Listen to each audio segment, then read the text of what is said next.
Good afternoon, everyone, and welcome to 12 News. I'm Tram Mai. You were just watching NBC special coverage from Vice President Kamala Harris. She delivers her concession speech from Howard University, her alma mater.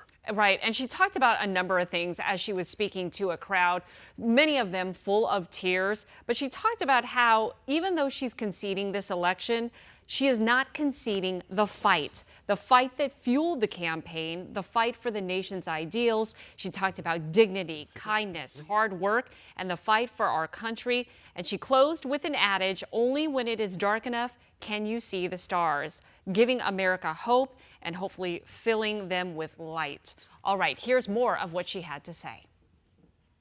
My heart is full today.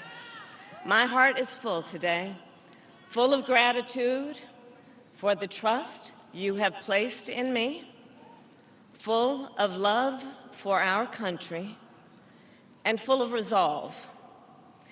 The outcome of this election is not what we wanted, not what we fought for, not what we voted for, but hear me when I say, the light of America's promise will always burn bright.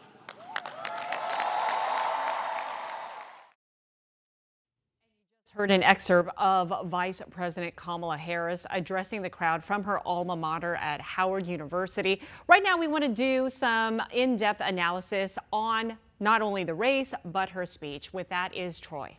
And we're joined by Adam Kinsey, who is a Democratic consultant. Thank you for being here, Adam. I appreciate it.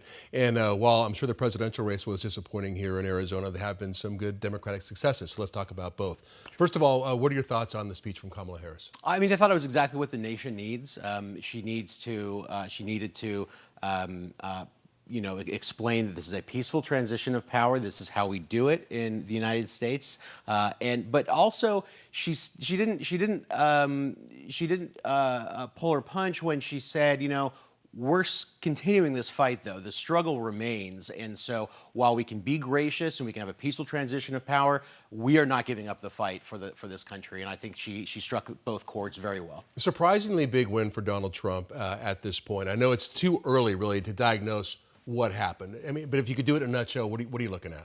I mean, it's the first time the popular vote has gone to a Republican in a very long time. So I think there were a lot of different groups that he overperformed with that historically had been more Democratic. And I think overall, an economic anxiety message was the one that carried the day, and worries over inflation certainly were enough to get some of the working class voters that Democrats typically count on to go his way. And he was doing a great job of making sure that his base turned out by talking about some of those sort of darker issues. Yeah, and even though Donald Trump looks like he may be taking Arizona, Ruben Gallego looks like he may be taking his race. Sure, absolutely. And I think this just goes to the nature of, ticket splitting is not uniquely Arizonan. I mean, there are a lot of places where they voted for abortion ballot referendums, and then voted for an anti-choice president or anti-choice governor or what have you. So there's a lot of contradiction in voters, and it's really difficult to sort of dissect and figure out, get into the mind of an undecided voter, get into the mind of somebody who votes for Donald Trump,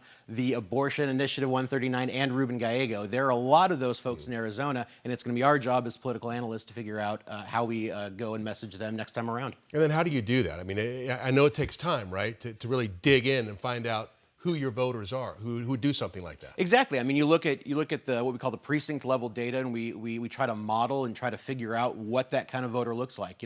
What's their age, what's their gender, what's their ethnicity, what part of town are they from, what issues that drove them to vote for Donald Trump and Ruben Gallego. And again, there's over 100,000 of them right now. So you just need to really dive deeply in to figure out what issues motivated them on both sides. 30 seconds. Is that just the nature of Arizona? I mean, we're pulling people from all over the country to move here. Yeah. Very different ideas, right? They're bringing their own ideas. Absolutely. And this is nothing new. I mean, you go back to 2006 when Janet Napolitano won re-election nearly with 2/3 of the vote.